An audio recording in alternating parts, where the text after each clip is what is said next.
Hi, everybody. Welcome, brother. Hey, Silas. It's been a long time, man. It has been a long time. We both have a few more grays since the last time we seen each other. Yeah, earned, well earned. Well earned grays. Yeah, well, I guess I'll just start out by first saying thank you to you, Dave, for agreeing to come and be a part of this. And Marcy sent me, this is Marcy, the teacher here. She Hi, sent me Marcy.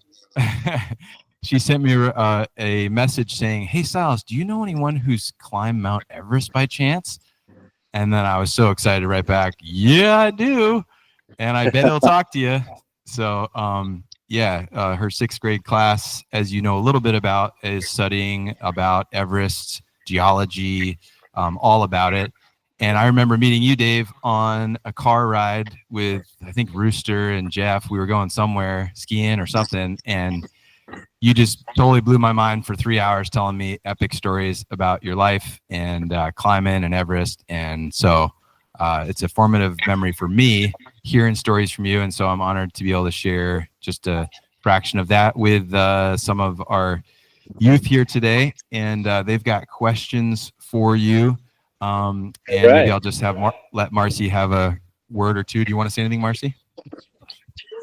I guess. Thank you so much for doing this for us. It was just an interesting idea I had and asked Silas, and it blew into this fabulous thing. The kids are very excited. Some of their questions are far out there. Some of them are very focused. So whatever you can tell us, we would love that. All right. Dave, Well, do you yeah. want to say anything off the bat, or do you want questions, or what how would you like to go, Dave? We'll put it in your court. Well, I mean, I first want to thank you all for your interest. I'm happy to be here, and thank you, Marcy, for having the idea and doing something a little bit out of the box.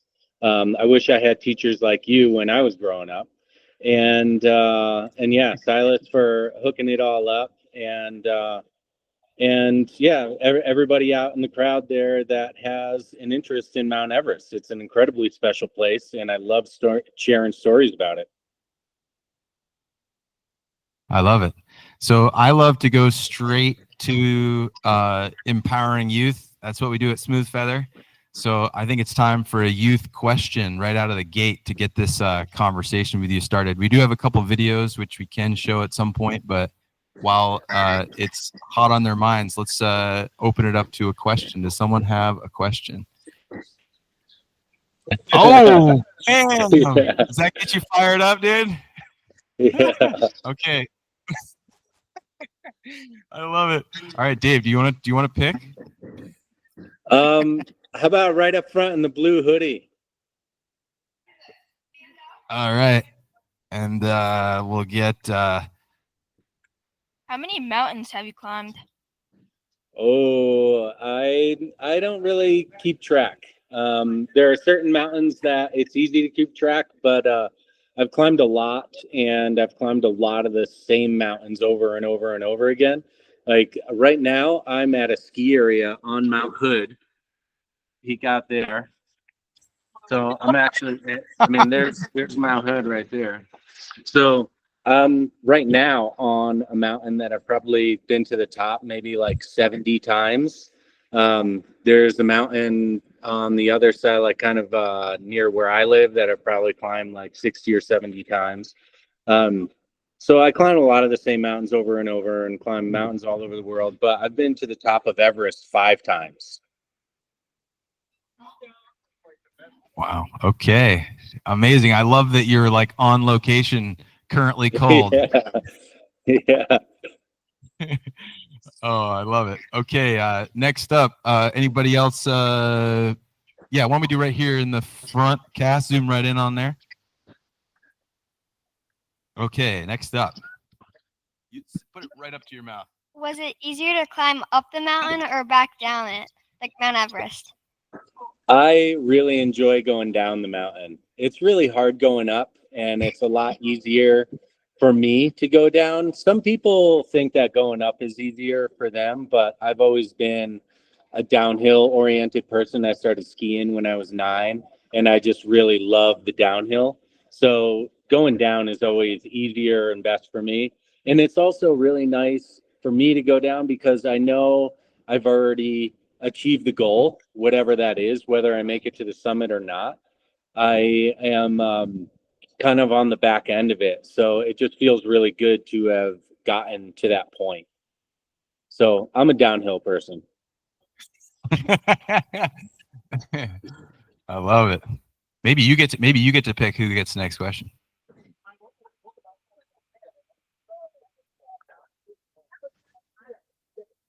Quickly. Angel's next up on the questions here. Pass it on back. Speak right into the mic, Angel, right up to your face.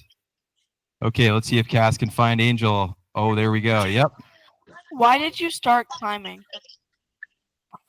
That's a really great question, and I ask myself often why I'm still climbing. Um, but it was just a great opportunity that came my way. I was never really into mountain climbing. I was doing a lot of rock climbing and ice climbing and skiing, and that was always really fun for me, those types of activities. But I was never really into mountain climbing. And then some friends who are very experienced asked me to come along, and I didn't really have any interest in it, but I just thought it was a great opportunity and I wanted to check it out. And it ended up changing my life. It changed the course of like the direction of my life and how I make money as far as a career and my interests. And it exposed me to a lot of things like different cultures, different types of people. And I'm very grateful for it. So yeah, it's like sometimes life sends you in a certain direction you didn't anticipate. But when there are great opportunities in life, even if they don't interest you all that much, they're still worth checking out. We got a thumbs up there. I saw one thumbs up. Yeah. That was beautiful. Thank you, Dave. Okay, let's do next up. Why don't you pass the mic back there to whoever you want. The last person who Angel, pass it on to somebody else. Maybe up this way a little bit so other people can hear or other people can see. Okay, all right. All right, nice and loud.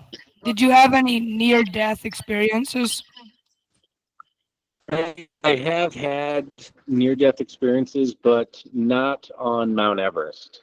A few years ago, about 7 years ago, I was caught in an avalanche here at this ski area on Mount Hood. But up on Mount Everest, I feel quite safe. We have the entire season to try to climb the mountain. So there's really no rushing.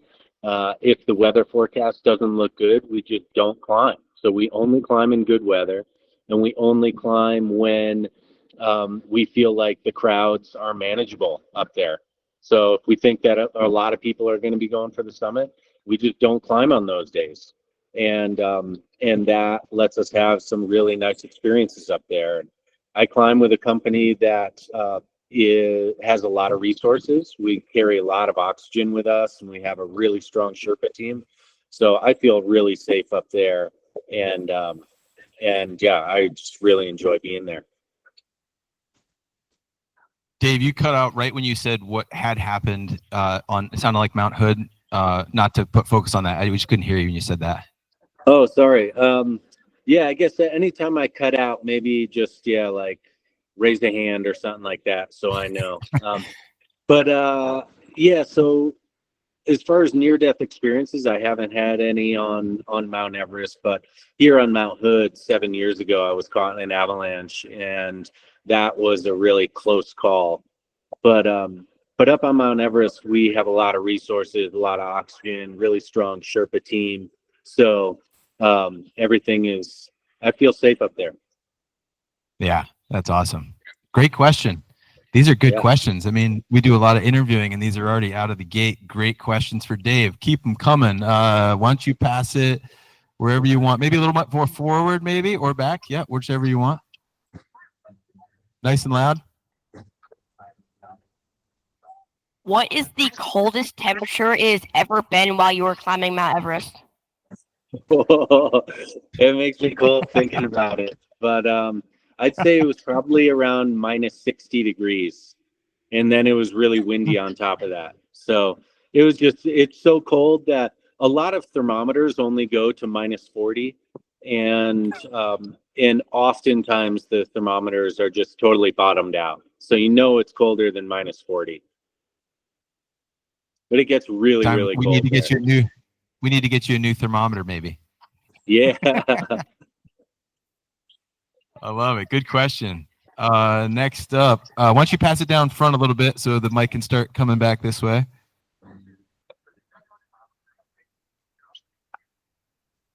Hunter's got a question. Coming across the road. Pass it to Hunter.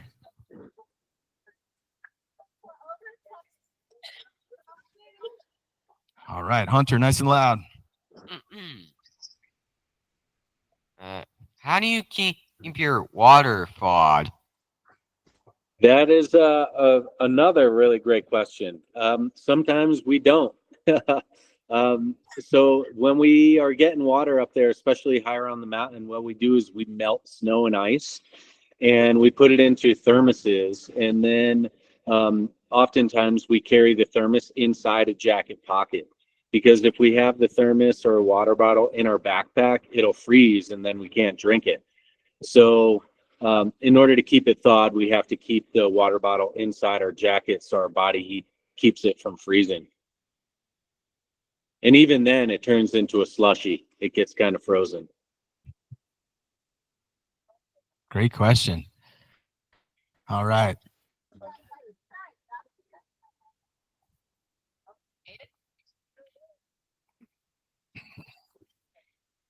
So once you climb Mount Everest, like, isn't there ladders that you walk over, and how sketchy is that? Like, do you feel like that's really dangerous? Yeah, there are, depending on which side of the mountain you're climbing on, there are ladders over these big crevasses, these big cracks in the glacier. And you walk over the ladders. It does feel sketchy, but it's actually like it's fairly safe. And you're also clipped into a rope. So if something happens to the ladder, or if you lose balance and fall off the ladder, the rope will catch you. And then the guys and the Sherpa will help get you to the other side of the crevasse. So it's the ladders are something that are pretty challenging for a lot of people mentally, but physically it's not that difficult. And we train with ladders in base camp so that all the climbers are feeling comfortable or more comfortable once we get up onto the mountain, and our ladders are in giant holes that are too. I love it. Dave, this kind of brings me to maybe think that we could show a quick video. Yeah. And let me just show, there's one that Cass, who's filming, one of our alumni, Smooth Fed alumni, Cass is filming, and she just pulled this up. She's like, let's try and watch this one. So let's see what happens if I do this and then try and turn this on. All right, so here looks like Dave is crossing something very sketchy. Well, maybe not so sketchy. It looks terrifying in the dark. Yeah. Yeah. I mean, so I'm shooting the video here, and this is one of our Sherpa crossing this ladder. And this is, I think, 4 different ladders all tied together. So when you're walking on it, it bounces a lot. And oftentimes we're going through this section of the mountain in the dark, like really early in the morning, because this section later is really up, and it has a lot of big tower tracks. And during the day falling down, it can be ice avalanches, it could be big rock clap. So what we do on Kumbua, and we start climbing it at midnight. So we go up through there midnight. It takes about 7 or 8 hours for us to get through this section, and we usually get up towards Camp 1 about 7 or 8 in the morning. and we try to climb that section at night when it's really cold and everything's most frozen together and stable. I love it. Great. Next question. You can pass it to the next person.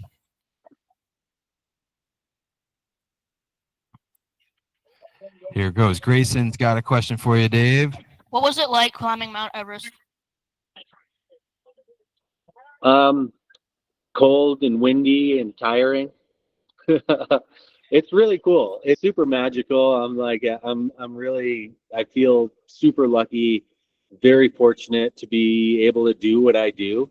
I think it's an incredible privilege just to go and be in Nepal and visit Mount Everest, but to be able to climb it is like I just feel like it's a gift every time, and it's something that it's like every year for me, it's like a spiritual journey. It's like a pilgrimage. Um, and it's so much more than just climbing the mountain. Um, I get to take people up there, guide people up there, and keep them safe. And and I just feel really fortunate to be able to do that, to give these people this type of experience.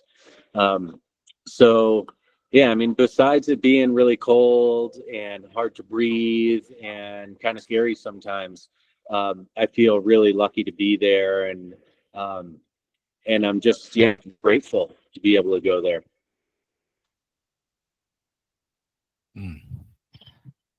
Thanks, Dave. All right. Next question.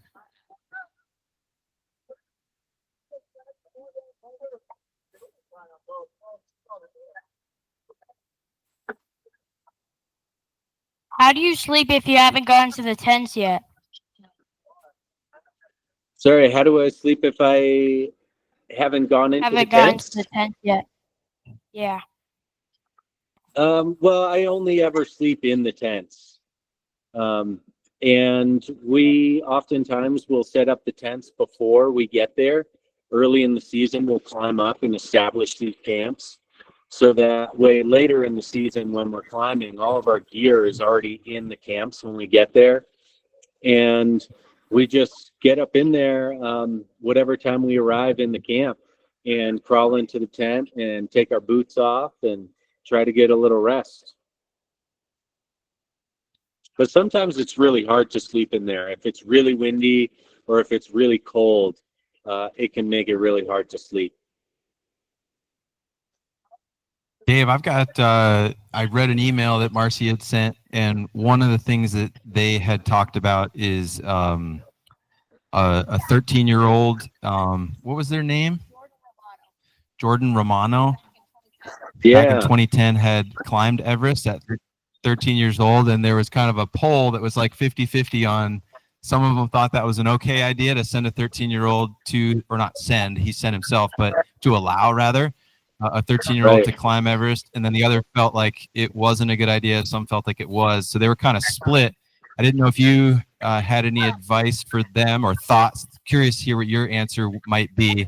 Do you think it's a place for a 13-year-old to be? I mean, you're kind of crazy yourself, so I'm curious to know your answer. Yeah, I mean, it's so I have three kids. My oldest kid, my daughter, is 12, and I would not bring her there. I would bring her to base camp. I know the whole thing, that climb was controversial. Um, there's there's a lot to it. That kid had a lot of climbing experience, and his parents were experienced climbers. So, his parents obviously, like, they're not going to put him in danger, um, and they felt like he was ready for it. And because he made it up and made it down, clearly he was. But it's a big risk, and he's a very the father is a very wealthy man, so they were able to have a lot of support. Even if had Jordan, they had enough Sherpa support there where they could carry him down. So it was done in a safe way. Had the so I guess it, um, also different cultures view life differently. So there are kids in other cultures that are doing things that are probably even more dangerous than Mount Everest. But it's just the way things are where they live, um, the type of work that they're doing. A lot of kids, when they're 13, are working full-time jobs.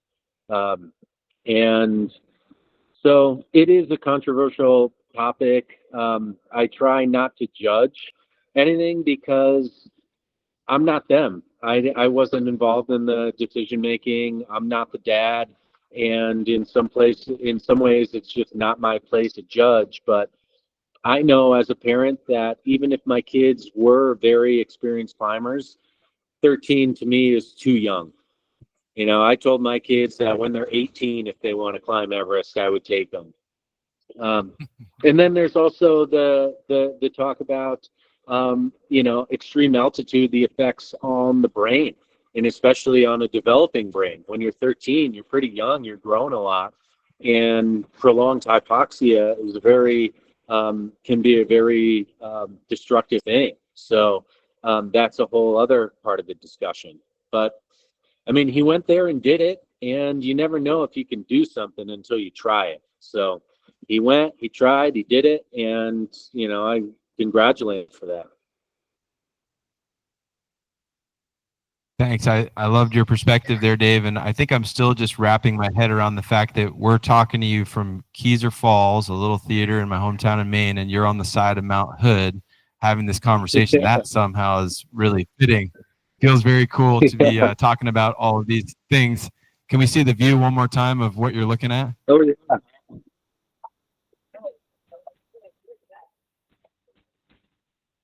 Wow, look at that. And what are you inside right now? I'm inside. I'm at the top of the lift, inside one of the. It's called the gantry. I'm above. So there's the top of the chairlift right there. So we've got this little room up here that the patrol can hang out in.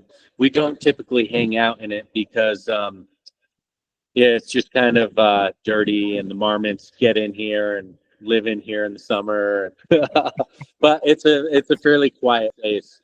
I was going to be outside, but it's fairly windy, and I know the wind would just be really noisy on your cameras and or for the camera on this phone and for your speakers there in the auditorium. Yeah, So. I love it. I love it. Well, great. Other questions? These are all fantastic questions, everyone. You can pass the mic to who you want next. Nice and loud into the mic, whoever gets it next. Yeah, hand it on down. You guys hand it down to Gabe here.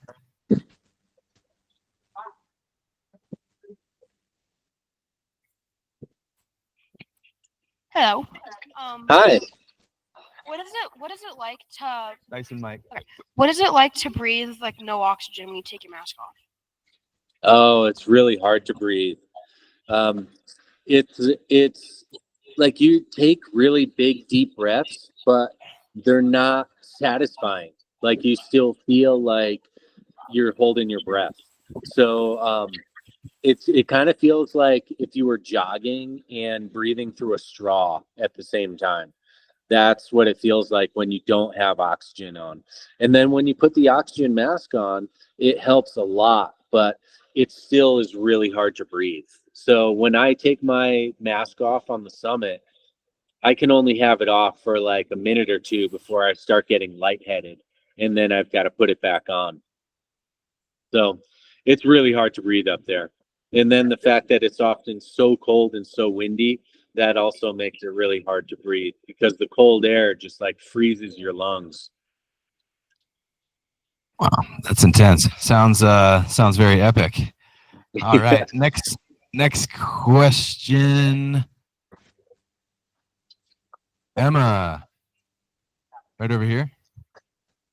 Pass it on over to Emma.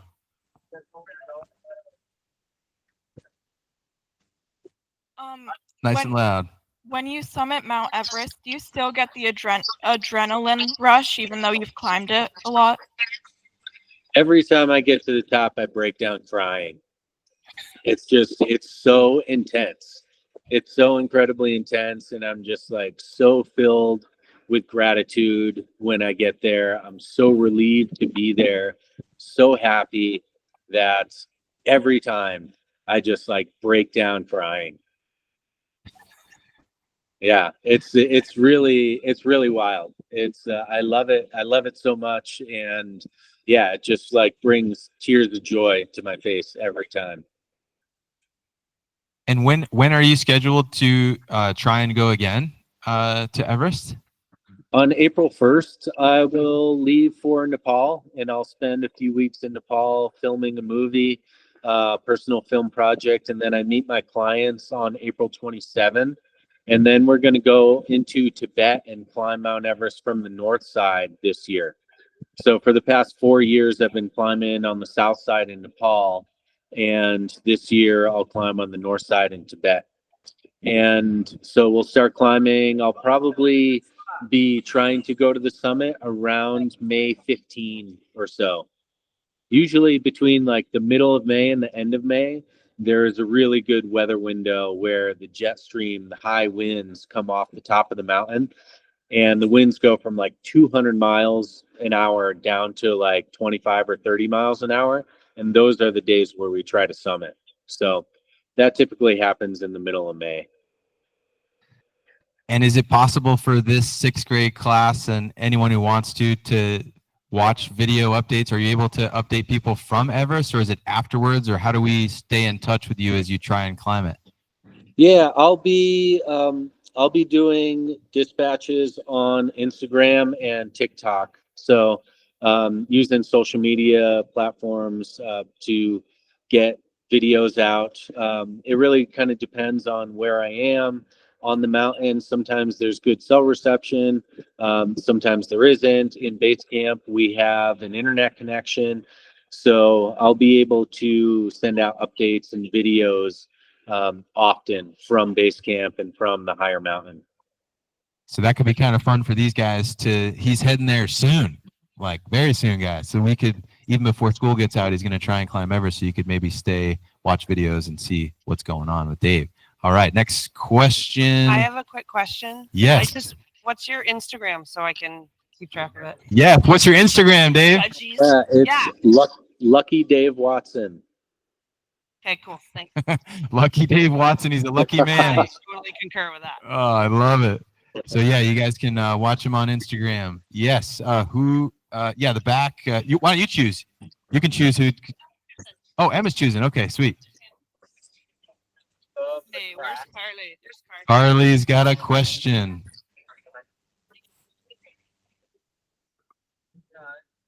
Nice and loud, Carly. What's your favorite part about climbing Mount Everest? Oh, there are so many parts. It's really hard for me to choose favorites. I have 3 kids, and each kid is like, "Who's your favorite? Who's your favorite?" And I just can't like you recognize the unique beauty in each person, and it can't be compared. And it's kind of the same with mountains and mountain experiences. So when I go to Everest, I am so looking forward to seeing my friends, my Sherpa friends. I'm so looking forward to just being immersed in that Buddhist culture, the Sherpa culture, being in that landscape of just like looking around and seeing the tallest mountains in the world, being around the clients and helping them achieve their biggest dreams in life, being up on the mountain itself, the views, everything. It's just like there are so many aspects that are my favorite. Like the whole thing is my favorite. And it's just such a full and rich experience that the whole thing is my favorite.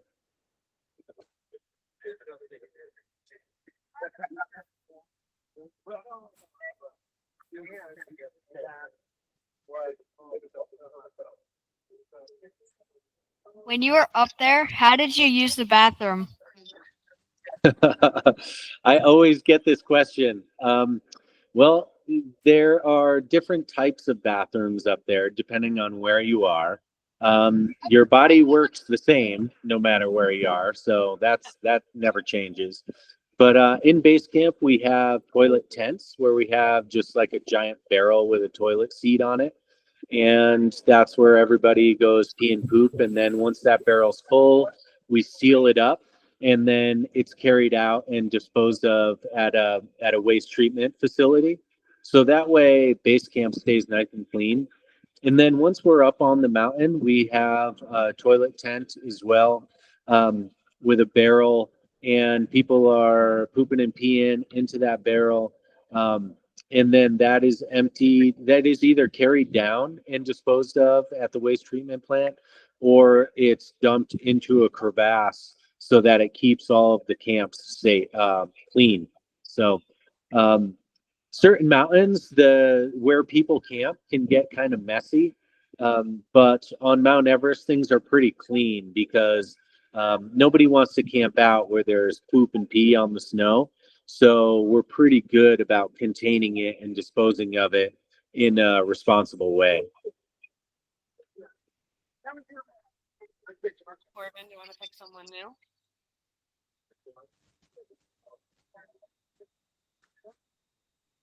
Today?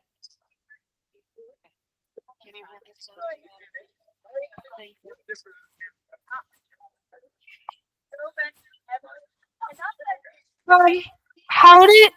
Why did you want to climb Mount Everest in the first place, like with all its dangers and things? Well, this is it. My answer is kind of similar to the question earlier. I didn't really want to climb Mount Everest, but these really experienced people invited me along, and I felt like it was just too good of an opportunity to pass up. I had never been to altitude before, and so I didn't even think that I could do it. But these guys really wanted me to go with them, so I went along, and I figured even if I can't climb, I'll at least hang out in base camp and have a good time. So I went there and I had a great time. And then that is what inspired me to go back and try to climb a more difficult route and then try to ski down it, and then eventually get into guiding on the mountain. So it's just that my motivation for wanting to do it has always changed.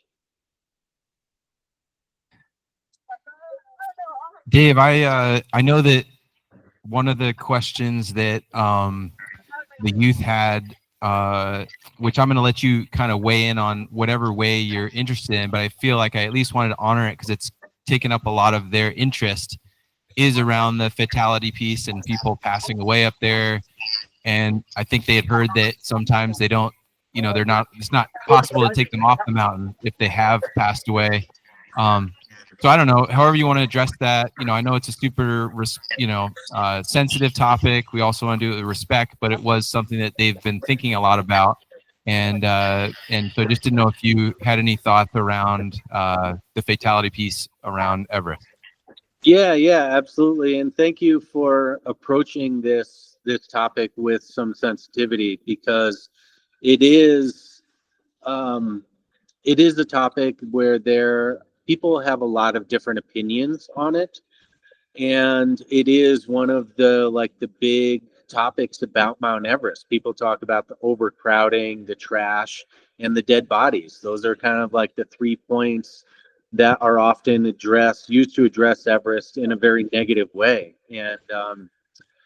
And yeah, I think everybody's going to climb Mount Everest for their own reasons. And depending on where in the world you're from, what culture you grew up in, what your religious beliefs are, everybody's going there with a different idea of what they want to get out of the experience. And for us, it's very, very important for us to be safe and go home safely to our families. That's the most important thing for us. But there are other people from different countries where that is far less important, and it's more important for them to get to the summit, or or like they don't even, they're not even trying to get back home. They're only trying to get to the summit. And even if they die trying to get to the summit, that is still success for them. So everybody defines success differently. And in some cultures, some religions, um, dying up high on the mountain would be an incredible honor and would be an honorable death and honorable for their family, even. So when we think about um, people dying on the mountain, we're often looking at it through the lens of our own culture and our cultural beliefs, our religious beliefs. And I think that's very short-sighted and naive, because depending on what part of the world you're from, you have a very different idea about death and the value of life. So that's one part of it. So when people go up there and they won't turn around and they die up there, it's very easy for the media to judge them as unprepared or they shouldn't have been there. But this is the top of the world. Nobody should be there. Nobody deserves to be there. Nobody belongs there. Nothing lives up there. It's so cold and nasty up there. But anybody who wants to go there and gets themselves there is like, that's great. And so, yeah, I just, again, like, I just try not to judge because I'm not them.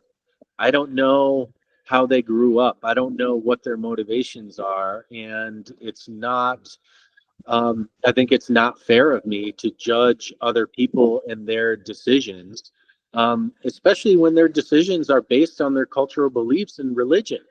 So I just try to be respectful of what other people want.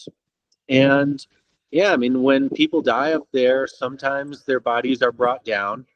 Um, the company I work for, we have two separate expeditions going simultaneously this year. They're using our company for logistics, and they're bringing down two bodies where these people died years ago, and their family has raised enough money to send a bunch of Sherpa up there to bring the bodies down and send the body home so that the family can have proper closure.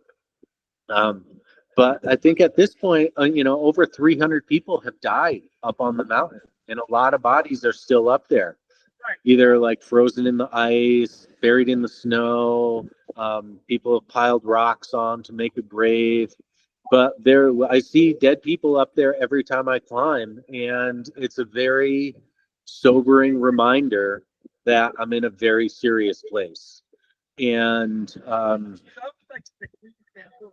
and it's sometimes sad, and it's sometimes very empowering and sweet to see these people, their body, because I know their soul is free, and I know they died in one of the most beautiful places in the world. um, so as long as the body is not like on the climbing path, then people won't touch it. They just leave it and respect it. Some of the friends may try to move it into a spot where it's not so visible, or pile rocks on top to make a grave and mark it. It's really, really different. But I think the important thing to remember when thinking about the dead people on Everest is you don't know them, and you don't know their life, you don't know their history. So we can't judge. We should never judge anyway, but we don't know their story.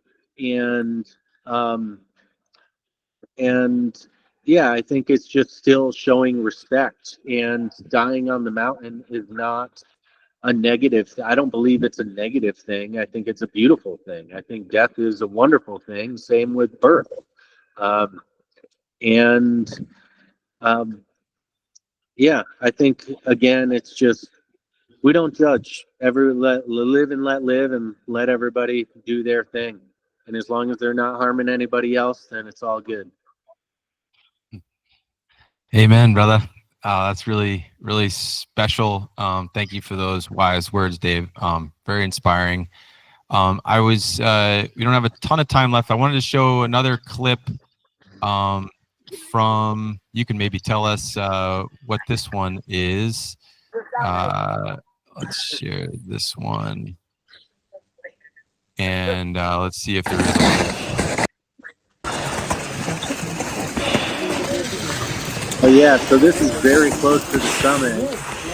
You see those guys behind me there on that rock. They're switching out their oxygen bottles.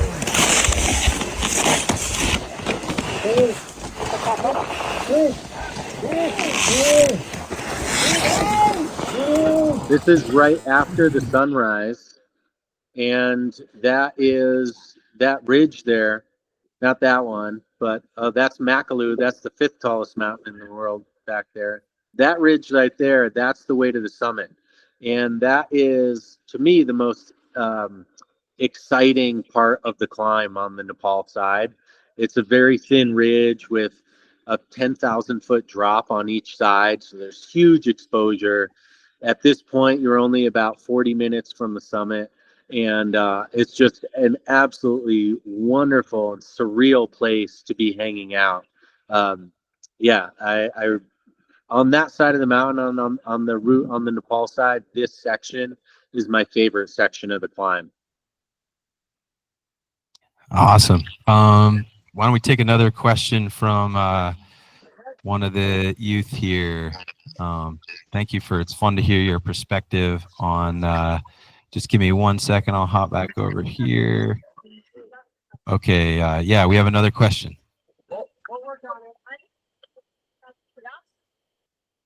Oh, sorry. Can you do it again?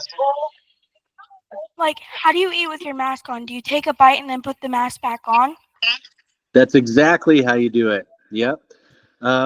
So when I'm in camp in a tent, then when I'm sitting and resting, I can take the mask off for longer periods of time. So I'll take the mask off and then I'll eat and then put the mask on. Um, and until I'm feeling good, and then I'll take it off and eat a little bit more. Well, on summit day, I don't really eat much at all. I'll snack a little bit, maybe like a candy bar, a chocolate bar or something, but I really don't eat much at all. I just do not have an appetite when I'm up that high.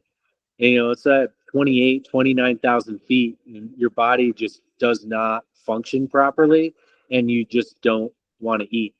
So a lot of times what I'm doing on summit day is I will have a 1 liter bottle of Coca-Cola, and I just sip Coca-Cola all day, all through the climb, and I'll keep it inside my down suit, inside my jacket to try to keep it from freezing.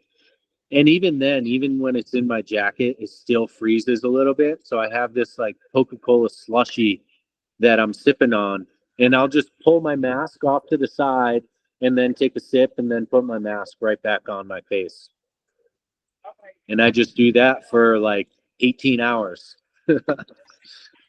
And I'm guessing that's one of the rare times that you drink Coca-Cola, Dave? Yeah, I don't drink it often. Yeah, I mean, it's just too much sugar. And the sugar doesn't make me feel very good. But up there, up above 26,000 feet, Coca-Cola is like this magical drink. I don't know if it's just like the sugar, the caffeine, the carbonation, but Coke tastes so good up there, and I can hardly drink it at all down here. So, yeah. I love it. Well, I just the youth have to get back to school to catch their bus. Are there any final words you want to say, Dave, to our crew here? Thanks for having me, and just again, just if you are witnessing people doing things and you don't really understand, that's okay. You don't need to understand it. Just give them the respect and don't judge. And then also just, follow your dreams in life. You never know where it's going to take you. And any big opportunities that come your way, check them out. Even if they're not really interesting to you, check them out, because you never know where things are going to lead. I love it. Well, thank you so much, Dave. It's been such an honor and exciting to have you on here. Love you, brother. Thank you so much. Yeah, love you and, too, Silas. thank you to we also have some of our Smooth Feather supporters. We got Jeff Galuza, my brother. We got Nora, who's also went to UVM with me. Thanks for joining over there. And to anyone else watching, you can watch Dave's journey on Lucky Dave Watson. Is that Lucky it? Dave Watson, yeah. The Lucky Dave Watson on Instagram. He's headed back to the mothership pretty soon in May. So thank you all for taking part of this, and thank you, Dave, again, and good luck. And we'll be sending you our love and prayers for your hike that's coming up. Great. Thank you all. See ya. Good luck. Bye.